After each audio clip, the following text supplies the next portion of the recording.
सोचिए, एक आदमी सिर्फ कागज पर पैसा बनाता है और पूरा स्टॉक मार्केट हिल जाता है। करोड़ों लोगों की जिंदगी भर की कमाई सिर्फ भरोसे पर डूब जाती है। ये कहानी सिर्फ एक स्कैम की नहीं है, ये कहानी है सिस्टम के ब्लाइंड ट्रस्ट की।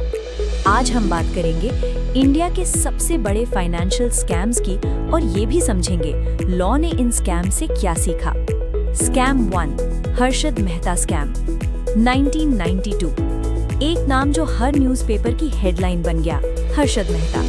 इसे कहा गया the big bull of Dalal street. Harshad Mehta ने बैंक्स के सिस्टम का यूज करके गवर्नमेंट बॉन्ड्स के नाम पर करोड़ों रुपए स्टॉक मार्केट में डाल दिए।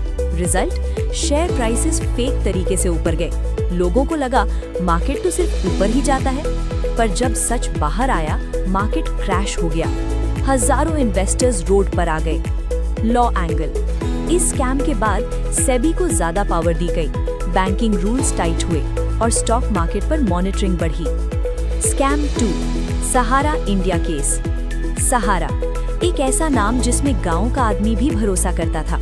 स्मॉल इन्वेस्टर से थोड़ा थोड़ा पैसा लिया गया, ऑप्शनल फुली कन्वर्टेबल बॉन्ड्स के नाम पर।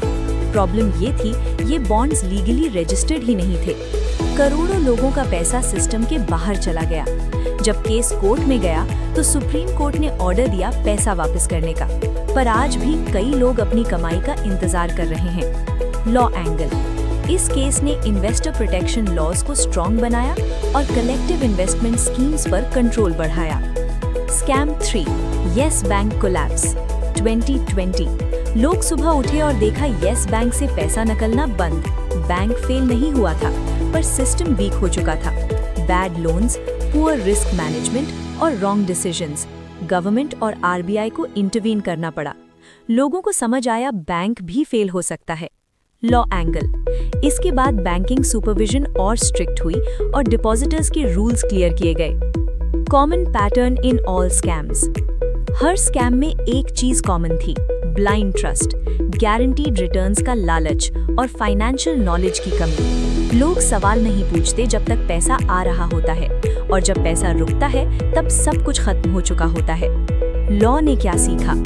हर बड़ा स्कैम लॉ को थोड़ा और स्ट्रॉन्ग बनाता है। सेबी को पावर मिली, बैंक्स के ऑडिट स्ट्रिक्ट हुए और इन्वेस्टर्स के लिए अवेयरनेस रूल्स आए। पर एक सच ये भी है, लॉ रिएक्ट करता है, पहले प्रोटेक्ट नहीं। आप कैसे बच सकते हैं? याद रखिए, guaranteed return equals biggest red flag. Documents पढ़िए, कंपनी रजिस्टर्ड है या नहीं चेक करिए, और कभी भी सारा पैसा एक जगह मत डालिए। नॉलेज ही सबसे बड़ी सिक्योरिटी है। हर स्कैम के बाद सिस्टम सुधरता है, पर नुकसान हमेशा कॉमन आदमी का होता है। इसलिए इन्वेस्टमेंट से पहले ट्रस्ट नहीं, अंडरस्टैंडिंग जरूरी है।